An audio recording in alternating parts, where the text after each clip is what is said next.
Hi friends, எல்லோரும் எப்படி இருக்கிறீங்க? எல்லோரும் நல்லா இருக்கீங்களா? எல்லோரும் நல்லா இருக்கீங்கன்னு நினைக்கிறேன். இந்த வீடியோ பார்த்தீங்கன்னா பாப்பாவை ஹாஸ்பிட்டல்லேருந்து டிஸ்சார்ஜ் பண்ணி கூட்டிகிட்டு போகும்போது எடுத்தது. டிஸ்சார்ஜ் பண்ணி வீட்டுக்கு கூட்டிகிட்டு வந்துட்டா. அன்றைக்கி மதியம் தான் எல்லோரும் ஒன்றா உட்காந்து சாப்பிட்டோம். அதுக்கப்புறம் பார்த்திங்கன்னா எல்லோரும் குளிச்சுட்டு அவங்கவுங்க ரெஸ்ட் எடுக்க போயாச்சு. நைட்டு ஒரு 7 மணிக்கு மேலே தான் வந்து அம்மா வந்து டீ போட்டு கொடுத்தாங்க. கொஞ்சம் வெளியில் கட்டல் போட்டு உட்காந்துட்டு நல்லா ரிலாக்ஸாக கொஞ்சம் நேரம் டீ குடிச்சிட்டு இருந்தோம். Full tired. ஹாஸ்பிட்டலில் 2 நாளோ என்னமோ தான் ஃபுல் டே இருந்தோம். அது ஒரு வாரம் டயர்டாக இருக்குன்னா பார்த்துக்கோங்களேன். இப்போ வரையுமே அந்த டயர்டு எனக்கு தொண்டை கட்டினது உண்ணாமே வந்து கிளியர் ஆகலை. அதோட எஃபெக்ட் எப்படி இருக்குன்னு பாருங்கள். இப்போ வந்து பாப்பாவுக்கு வந்து உடம்பு நல்லா இருக்கா. இந்த முளைப்பாரி பார்த்திங்கன்னா சாமிக்காக போட்டிருந்தோம். கடைசியில் பாப்பாவுக்கு உடம்பு சரியில்லைனால அங்கே போக முடியல. ஆனால் முளைப்பாரி வந்து சூப்பராக முளைச்சி வந்துருச்சு. ரொம்ப சந்தோஷமாக இருந்துச்சு. பார்க்கவே ரொம்ப அழகாக இருந்துச்சு. சாமிக்குன்னு போட்டதில்ல, நல்லா வந்துருந்துச்சு.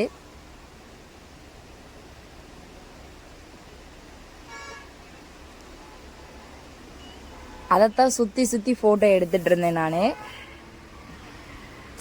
டயர்டாக இருந்ததுனால தான் போக முடியல. கோயிலுக்கு போகிற அன்றைக்கெலாம் வீட்டில் தான் இருந்தோம். டயர்டாக இருந்ததுனால போக முடியல. நெக்ஸ்ட் டைம் வந்து கண்டிப்பாக போகலாம். இந்த முளைப்பாரியை வளர்த்த பெருமையெல்லாம் எங்கள் அம்மாவை தான் சாரும். சாமியெல்லாம் கும்பிட்டு பக்தி மயமாக வளர்த்து வந்தாங்க. அன்றைக்கி நைட்டு பார்த்திங்கன்னா மதியமே சாம்பார், ரசம், அப்பளம், சாப்பாடு எல்லாமே வச்சுருந்தாங்க. அதுவே மிச்சம் இருந்துச்சு. அன்றைக்கி நைட்டு சரி இதுக்குன்னு தனியாக வேறு எதுவும் சமைக்க வேணான்னு சொல்லிட்டு இருந்ததை மட்டுமே சாப்பிட்டுட்டோம் நானும் அம்மாவும். பாப்பாவுக்கு வந்து இன்னும் கொஞ்ச நாள் வந்து தயிர் சாப்பாடு இந்த மாதிரி தான் கொடுக்கணும். வயிறுலாம் ஒரே புண்ணாக இருக்குது, அல்சர் ஆயிடுச்சு சரியாக சாப்பிடாம. அன்னைக்கு டே வந்து சாப்பிட்டுட்டு எல்லோரும் தூங்க போயாச்சு. இதோட இந்த விளாக் வந்து அன்னைக்கு நைட் வந்து முடிஞ்சு.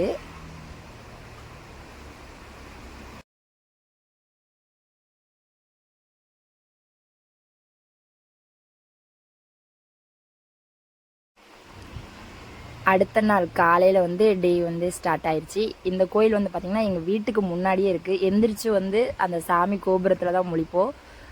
அவ்வளோ பக்கத்துலேயே இருக்குது கோயில். ரொம்ப சூப்பராக இருக்கும். வானுயர்ந்த தென்னை மரங்கள், அது பக்கத்துலேயே கோபுரம், குட்டி குட்டி வீடுங்க. கிராமப்புற வீடு தான் எங்கள் வீடு. சூப்பராக அழகாக இருக்கும். ரோடு வந்து பார்த்திங்கன்னா வீட்டை ஒட்டி முன்னாடி வாசலே ரோடு தான் வச்சுக்கோங்களேன். வண்டி எனி டைம் போய்ட்டு வந்துகிட்டே இருக்கும். ஒரு இயற்கையே பரிசாக கிடச்சிருக்குன்னா பார்த்துக்கோங்களேன். இந்த வளையல் வந்து பார்த்திங்கன்னா நான் ரொம்ப நாளைக்கு முன்னாடியே வாங்கினது. இதை வந்து ஒரு தடவை என்னமோ தான் போட்டிருக்கேன். பொங்கலுக்கு வாங்கியிருப்பேன்னு நினைக்கிறேன். ஆனால் இதை வந்து நான் ஷோ பண்ணவே இல்லை. அதனால தான் நான் இங்கே வந்து காமிக்கிறேன். இந்த வளையல் வந்து எனக்கு ரொம்ப ரொம்ப பிடிச்சிருந்துச்சி. இது வந்து கோல்டும் கிடையாது, சில்வரும் கிடையாது, காப்பர் கலரில் இருக்குது. இது பிரேஸ்லெட் டைப் மாடல் தான். இந்த கலர் பார்த்திங்கன்னா எல்லா ஸ்கின் டைப்புக்குமே மேட்ச் ஆகும். சூப்பராக மேட்ச் ஆகும். நான் ஷோ பண்ணுறேன் பாருங்கள். இந்த வளையல் வந்து ஃபஸ்ட்டு நான் எடுத்துட்டேன். இங்கே பாருங்கள், ஹார்ட்டு, பீட்ஸு, அப்புறம் ஒரு சின்ன மணி ஹேங்கிங் மாதிரி தொங்கும். சூப்பராக இருக்கும். எனக்கு வளையல் வந்து ப்ளைனாக போடுறத விட இந்த மாதிரி மாடலில் போட்டோம் அப்படின்னா பார்க்குறதுக்கு லுக்காக இருக்கும். நம்ம ஃபங்க்ஷனுக்கு எங்கே போனாலும் இந்த மாதிரி ட்ரை பண்ணி பாருங்கள், சூப்பராக இருக்கும். இந்த மாதிரி வளையல் போட பிடிக்கும்னா மறக்காமல் கமெண்ட் பண்ணுங்கள்.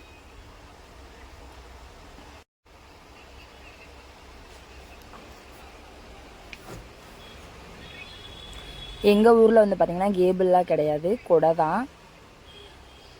இன்றைக்கி வந்து நம்ம வீட்டில் மதியானம் லஞ்ச் வந்து பார்த்திங்கன்னா அம்மா ஒரு ஹெல்த்தியான ரெசிபி தான் ட்ரை பண்ணியிருந்தாங்க.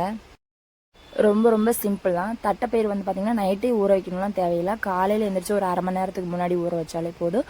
அரிசி வந்து நம்ம எப்பவும் போடலாம். இப்போ 1 டம்ளர் அரிசி எடுத்தீங்க அப்படின்னா அதில் அரை டம்ளர் வந்து தட்டைப்பயிர் வேணும். தேவையான பொருள் வந்து பார்த்திங்கன்னா பெரிய வெங்காயம் இருந்தால் பெரிய வெங்காயம் கட் பண்ணி வச்சுக்கலாம். எங்கள் வீட்டில் பெரிய வெங்காயம் இல்லை, அதனால் நான் சின்ன வெங்காயம் கட் பண்ணி எடுத்து வச்சுருக்கேன். 2 பச்சை மிளகா, 2 தக்காளி, அப்புறம் வந்து பட்டை சோம்பு எப்பவும் போல். அதுக்கப்புறம் பார்த்திங்கன்னா இஞ்சி பூண்டு அம்மா வந்து இடிகளில் வச்சு தட்டி 1-2 தட்டி வச்சுருக்காங்க. ஆயில் கொஞ்சம் நிறையாவே சேர்த்துக்கலாம். ஏன்னா இந்த மாதிரி வெரைட்டி ரைஸ்லாம் கொஞ்சம் பதமாக இருந்தால் தான் சாப்பிட்றதுக்கு வந்து நல்லாயிருக்கும். நெய் இருந்தால் நெய் கூட ஆட் பண்ணிக்கோங்க. எண்ணெய் ஊற்றுனது காஞ்சது கடுகு போட்டுடலாம். அதுக்கப்புறம் வெங்காயம், பச்சை மிளகாய் சேர்த்து நல்லா வதக்கி விட்றலாம். அதுக்கப்புறம் நம்ம கட் பண்ணி வச்சுருக்க தக்காளியை வந்து ஆட் பண்ணிக்கலாம். இது வந்து நல்லா வதங்கினதுக்கப்புறம் பார்த்திங்கன்னா வதங்கட்டும். தக்காளி வந்து பெருசு பெருசாக கட் பண்ணியிருக்கலாம், கொஞ்சம் வதங்கணும். பட்டை சோம்பெலாம் போட்டு சேர்த்துக்கலாம். பாருங்கள், இந்த ஸ்டேஜ் வந்து வதங்கி வந்துருச்சு. இப்போ வந்து இந்த இஞ்சி பூண்டு பேஸ்ட்டு ரெடிமேடாக இருந்தாலும் வாங்கிக்கோங்க. இந்த மாதிரி தட்டி போடுறதுனாலும் போட்டுக்கலாம். எல்லாம் போட்டு வதங்கினதுக்கப்புறம் ஒரு டீஸ்பூன் காரம் வந்து இதில் கம்மியாக தான் வச்சுருக்கோம். ஏன்னா பாப்பா தம்பியெல்லாம் சாப்பிட்றாங்களா, அதனால் ஒரு டீஸ்பூன் மிளகாப்பொடி ஆட் பண்ணி, இது வந்து சாதாரண மிளகாப்பொடி தான், வேறு எதுவும் இல்லை. தேவையான அளவு உப்பு போட்டு நம்ம 1 டம்ளர் அரிசி எடுத்தோம்னா அதில் 2 டம்ளர் வந்து தண்ணி வைக்கணும். எப்பவும் போல் தண்ணி சேர்த்துட்டு அதுக்கப்புறம் பார்த்திங்கன்னா நம்ம இந்த அரிசி பருப்பில் ஒன்றா வச்சுருக்கிறோம்ல, அதை வந்து இதில் வந்து ஆட் பண்ணிடலாம். கடைசியாக உப்பு காரம் எல்லாம் பார்த்து குக்கர் மூடி போட்டு மூடி வச்சு, நீங்கள் எத்தனை விசில் விடுவீங்களோ அத்தனை விசில் விட்டு எடுத்துக்கோங்க. நாங்கள் வந்து 3 விசில் விடுவோம். அப்போ தான் வந்து சாப்பாடு வந்து நல்லா குழையாமல் புழு புழுன்னு வரும். ரோஸ் செடி பார்த்திங்கன்னா இப்போ பூ விடுறத கொஞ்சம் கம்மி பண்ணியிருக்கு. அடிக்கிற வெயிலுக்கு செடியை காப்பாற்றுறது பெரிய விஷயமா இருக்குது. தண்ணி ஊற்றி செடி மட்டும் கொஞ்சம் இருக்குது. பூ வந்து கொஞ்சம் சின்னதாக இருக்குது. அதனால் இப்போ பூ பறிக்கிறது இல்லை, செடியோடையே விட்டுறது.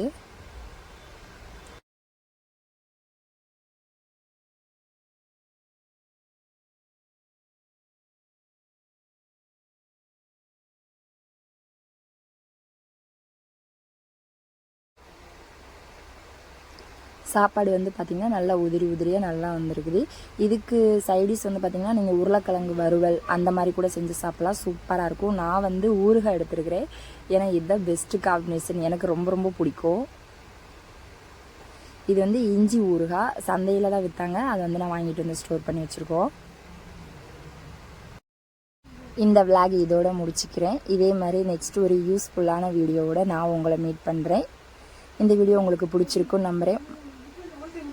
மறக்காமல் எல்லாரும் லைக் அண்ட் சப்போர்ட் பண்ணுங்கள். ஓகே, பாய்.